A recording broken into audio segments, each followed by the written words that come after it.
Well, hello, my friends. I'm so excited to be here with David O'Connor, the Chief of Sport for the U.S. Equestrian. We're here to talk about the FEI World Cup Finals. David, thank you so much for joining me today.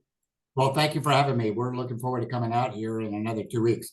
Yeah, so like you said, before we hit record, you are in Kentucky right now, and correct? Yes, And, right. And our U.S. Federation, who is the one who does all the sports for Olympic sports and our national sports, all are based here at Kentucky Horse Park in Lexington, Kentucky. Horse capital of the world, yeah. as they like to say here in Lexington. So the park, the federation's been here for almost 22 years, I guess. So that's where our offices are, and that's what we do here. Yeah, well, okay. So tell us a little bit about the FEA World Cup, the finals they're coming here to Omaha, Nebraska, and how important is this event to what you do? Yeah, there's no question in the show jumping into the two different disciplines. It's really huge between dressage and show jumping that this is the close, really historically, of what the indoor season was. So in Europe, the indoor season, everything from October to right now, in April time, it becomes the close of that season, both in dressage and in show jumping. And so really come down to, even though the U.S. qualifies a little bit different because we don't really have an indoor season here. Right. You get the best of the best here. That's the cool thing. It's like everybody in those different sports know that they want to have the World Cup, be a World Cup champion, and in that series leader, that at the end you want to have that on your resume, right? Yes, you're going to go to the Olympic Games, you're going to go to the World Championships, and you want to have those on your resume. This is one of those things that you want to have on your resume. So you get the best of the best horses here and riders here for very intense and very exciting competition that's right in front of you. Right. So, okay, so you're a former Olympian. Talk about that. Yeah, I got to compete in 2 Olympic Games and rode 2 times each. So I rode 4 times in the Olympic Games in Atlanta, and then went down to Sydney also. So I had a great career representing the United States over 25 years of these things in my sport. Or my sport's eventing, which is like a triathlon side. So we're not in the World Cup series because our sport's a little bit different. It's much more of an outdoor sport. And but I was lucky enough to represent the United States for a long time, and had a successful career. And then you step into other roles of coaching and administrative to really make sure that, or give the opportunities for the younger generations to have the same opportunity that I had, which was wonderful from a competitive point of view. Really enjoyed it. Yeah, and I know. So you're talking about like 2 different sports in general, but how have things changed? Like when you first started, just in the world of. Well, I think the growth of the interest in the sport has changed so much. With really, I think coming down from social media side, the media side, of people being able to participate as a spectator now is really changed in the last 30 years. Or I'm old now, so I probably shouldn't talk too much about the age, but I am too, so go ahead. So but literally this when I started when I was 18, the spectator side was not a huge side of equestrian sports. And now it's huge. I mean, here we have a 5-star here at Kentucky, in another month that will get 35,000 people out here. This World Cup here in Omaha will be packed every night. So 12 or 15,000 people watching this in that stadium, watching this.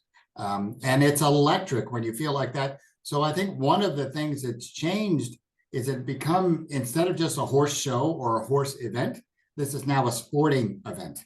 And it feels like a sporting event, just like tennis or just like the other sports. And so that's the big change that I have seen in the last 30 years. Okay. And that, I mean, again, I think I always find it just so fascinating to see how things have evolved. And like you said, also with the interest, and it is a sporting event, and thousands and thousands and thousands of people are going to be out here in Omaha, Nebraska watching this event. So just really cool. All right. So let's talk a little bit about, as I'm looking at my notes, Omaha is a host city. What do you think about that? Talk I about think that. it's what, I mean, it's great because it's so much, just even those last years, maybe Chicago had a huge influence of equestrian sport. And obviously down in Texas, from the Western sports and that side of the equation, but have the middle of the country really, have this level of competition and show the interest. I mean, people from all over the world are going to be coming here, and from certainly coming from all over the country. The East Coast, West Coast side it's fantastic to have something like this in the middle of the country in a city that is so open and welcoming, and shows, I'm going to say it, but shows that true American hospitality that we can show to the rest of the world. And I'm so glad that the people of Omaha have supported, from a government point of view all the way down to the spectator point of view, that there's been so much support, opens avenues to show really what horse sports and the people that are interested in horse sports, because it is a fascinating side that these horses are so much of an incredible athlete. And you get to show that up close and personal. That's the nice thing about these stadium views. You feel like you're sitting right next to it, and like, literally 15 feet away, this horse is jumping 5'5", and I know. it's pretty exciting. You get a visceral feel of it. So it's a wonderful opportunity, I think, to showcase what horse sports are and why we are all so hooked in them, and get that across to not just the educated spectator that will be there, but for the person that may have never seen it before. And once you get them there for the first time, they're hooked. Yeah. I'm going to ask you something that actually is not on our talking points, is how do horses travel? I mean, what is it like for a horse to travel for wherever it is to an event like this? Because Sure, you have to do something. I mean, it has to be kind of spectacular. They're flying. Yeah, they just fly. Yeah. And these horses, especially these elite athletes, of what these horses that you'll see over those 4 days, these elite athletes really can go all over the world, and they do go all over the world to compete. And I've always said, like with my horses, I wish I had their frequent flyer miles, but they really do, and that it's not a very big stressful situation. Yeah. You really, you put them on what looks like a horse trailer, and then you put that up a plane goes up there and sits for 7 hours, 10 hours, and sits quiet. I think it's easier than driving down the road. So the horses really, one, get used to it, and two, really it's a very, very low stress level to ship these horses around the world. Yeah, and then they come here. So how many horses will be in Omaha? Oh, you'll have, between the two different disciplines, you're going to have 60 horses there. Yeah. There's no question. Wow. So, and then, as we said, the best coming out of Europe, the best that we have here in the United States, and Australians, they'll come up, or have probably been competing in Europe for a while. So you're going to see the best that the world has to offer. Yeah, to me that is so amazing, and I'm so looking forward to being there during April 4th through 8th. So another question is, what are you most looking forward to? Well, I'm a horseman, and I've been lucky enough to be able to be, in top competition for a long time. I'm retired now from that side, but so the amazing athletic feats that these horses do.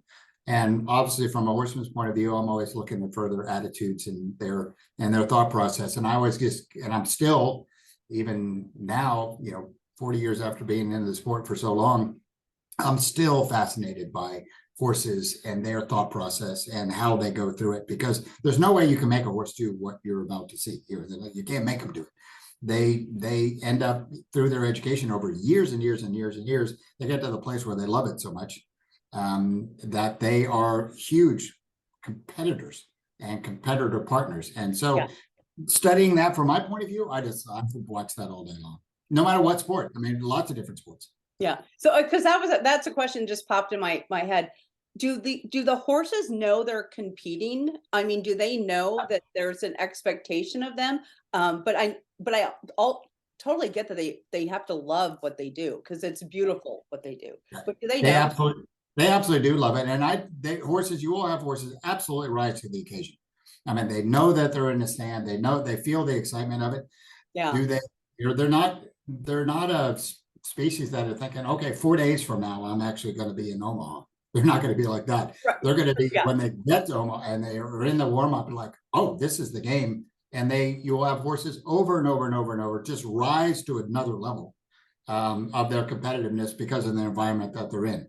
And they love to compete. I had several horses. One of my Olympic horses was that way all the time. When he rose into that environment, suddenly it was a whole nother level, just like a human in that way. So I think they totally get it. Yeah, and you just have to feel like the energy of everything that's surrounding them being in this, in what they're going to be doing in Omaha, but also the people in the stands, and just that, the energy, they're totally embracing that. And really, when you talk about that relationship between obviously the human and the horse relationship, so much of that preparation is really 70% human, thinking about, because they know where we need to be in 3 weeks, or know where they need to be in 6 weeks, or 2 years, or 4 years, where down the line.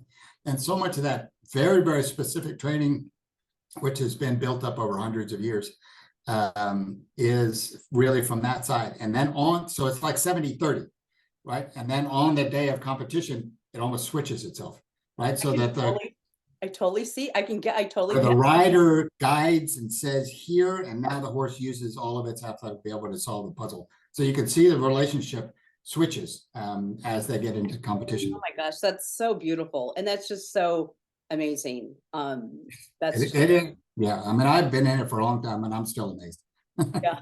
So the amazement will probably always be there, along with the excitement. And we talked a little bit about people that are new to the equestrian or unfamiliar with the sport. And this is just something that you have to experience. You have to be there to experience the energy and the excitement. Yeah, I mean, it's amazing as human nature has changed so much, just with technology and all that kind of stuff, and people become a little bit more and more distant from the relationship that we have with animals that we've had for thousands of years. And now in this modern day world, it's a little bit different. And so that, I think, the visceral kind of emotional side tags in so quickly when somebody's around it again, that they feel it. And like I said, once you get somebody there for the first time, they're usually hooked. They want to come back and watch more and more, because there is that emotional connection that will never go away. I don't believe, just because we've been doing this for thousands and thousands of years, of that relationship between these two, between humans and horses. Yeah, and horses, I feel, I mean, I'm actually very connected to all kinds of animals, but speaking just specifically to horses, there is something very special about them. And also, like you said, they've been around for thousands of years. I mean, we've had that connection with them, and that bond with them. Yeah, I think there's a very kind of empirical emotional connection that happens all the time. You watch it with kids, you watch it with adults that haven't been around, you watch it in so many different environments, of that connection and how quickly it happens, and how willing the horses are to want to be able to have that connection. It's pretty stunning. Yeah, horses are very much a healing animal as well. Absolutely. That we could have a whole nother conversation about that. But again, I really appreciate you joining me today to have this conversation. Looking forward to the FEI World Cup Finals happening April 4th through 8th. Any final words you want to give us? Oh, we're looking forward to coming out and seeing it from what the city and how the city has got behind it to great competition. So I'm really excited for coming out and seeing firsthand. Yeah. All right. Again, thank you so much, David. I look forward to seeing you when you get to Omaha. So, all right. Thank you. And folks, don't go away. We'll be right back.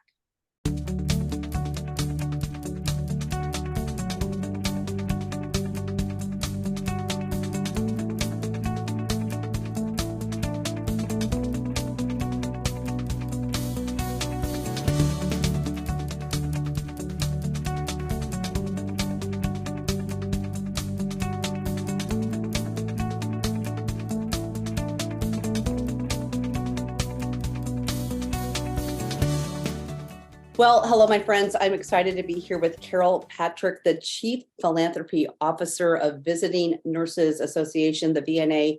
Carol, it's so great to see you again. Lovely to see you too, Andy. Thank you. And we're here to talk about one of my favorite events, Art and Soup, which is in its 26th year. So hard to believe. So we're going to dive into the event specifics of it, but let's just talk about the VNA and why this event is so important and what the VNA does. Yeah, thank you. One of the really important services that VNA provides is having nurses in every homeless shelter, domestic violence shelter, and group pregnancy home in Omaha and Council Bluffs. And Art and Soup is specifically designed to raise money for that program. So if you are supporting Art and Soup, you are helping us put nurses in homeless shelters, nurses in domestic violence shelters. And I mean, what better cause than to be able to help those folks? Yeah, absolutely. And I actually don't think that I mean, we've talked a lot about this and just knowing, and I know we had this conversation before, but sometimes you hear things when you hear it, but really this event is helping that because the VNA does so much for so many. I mean, when my father was going through after his heart attack and being at home, I mean, the VNA helped us on a different level, but really understanding that Art and Soup, this is kind of specific for those, very specific to those shelters, and just making sure we keep those nurses in there. They are frontline healthcare, within the shelters. They're working alongside the staff there of people who come into those shelters very sick. They're physically ill. 60% of people in the shelters are mentally ill.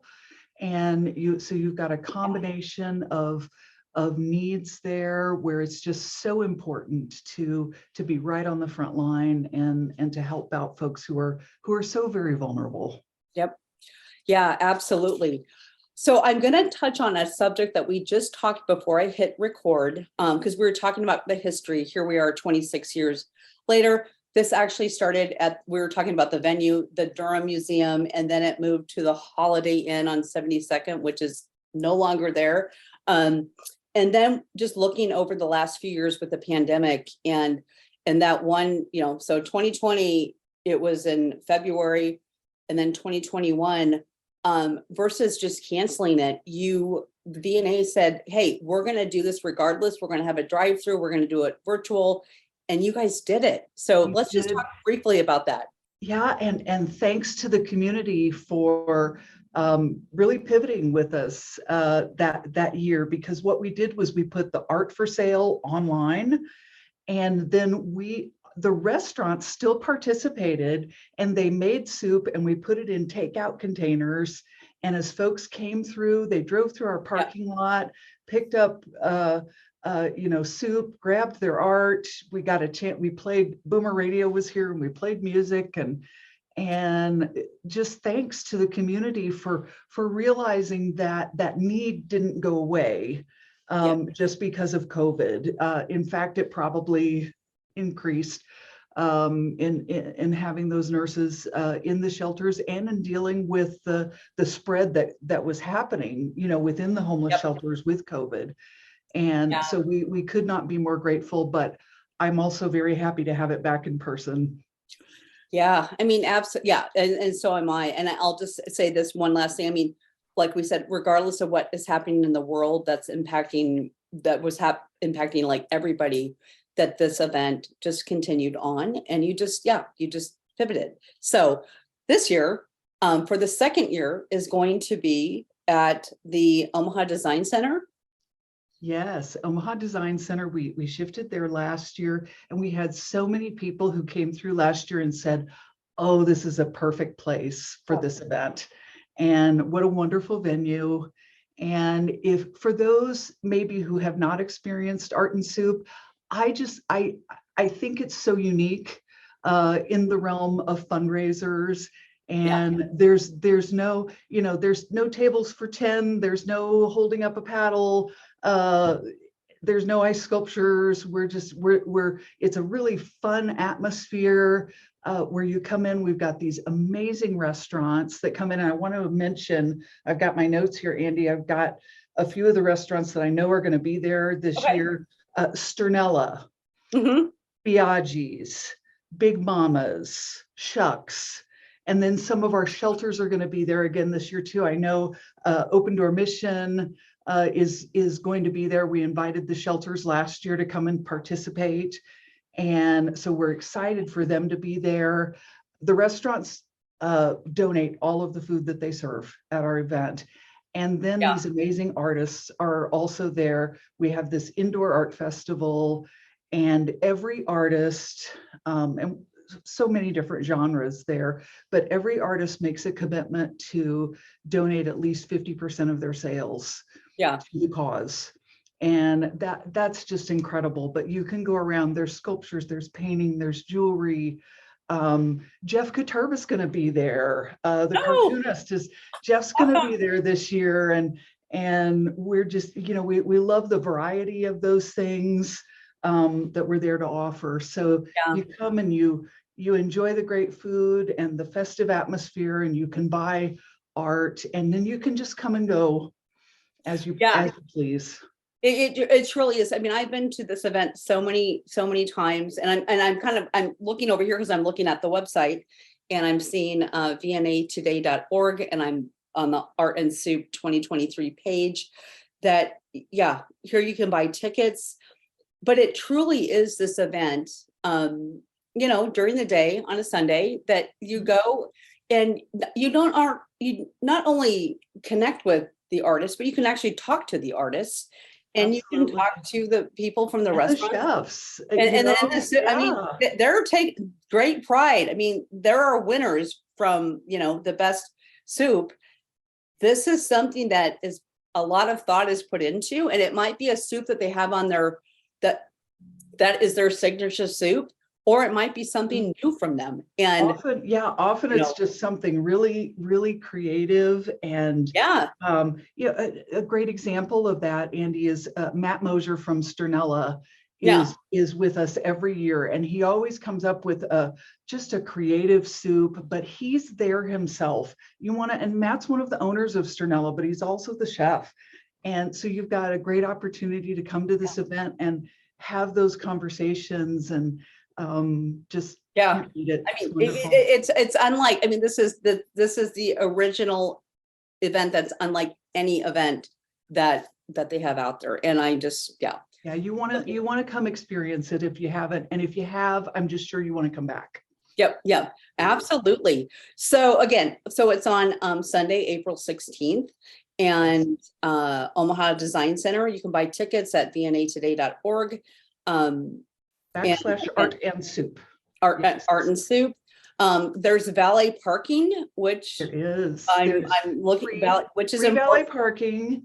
And we've also got Kiewit across the street allows us to utilize their parking lots. You can park at Kiewit and come across the street, or at no cost at all, we'll have valets there to take care. So you don't have to worry about parking. We purposefully waited till the basketball season's over, so there's no Creighton game going the same day. We're all still going to be cheering Creighton on, but you can go on that website. You can purchase tickets.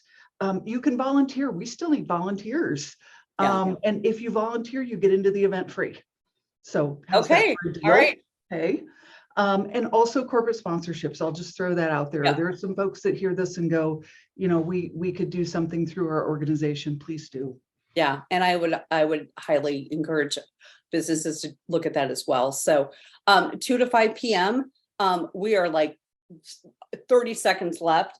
Is there like a VIP pass that you can come in early again? So there is a patron ticket, and that's starting at 1 o'clock. So the patron ticket is $100. General admission is $50. Okay. But patron ticket, you get first taste of the soups, first look at all the art, first dibbies on everything. On everything. So All right. Carol, thank you so much. I love this you. event, and I look forward to seeing you on April 16th, and encourage all of you to be there. So Thank you so much. thank you again.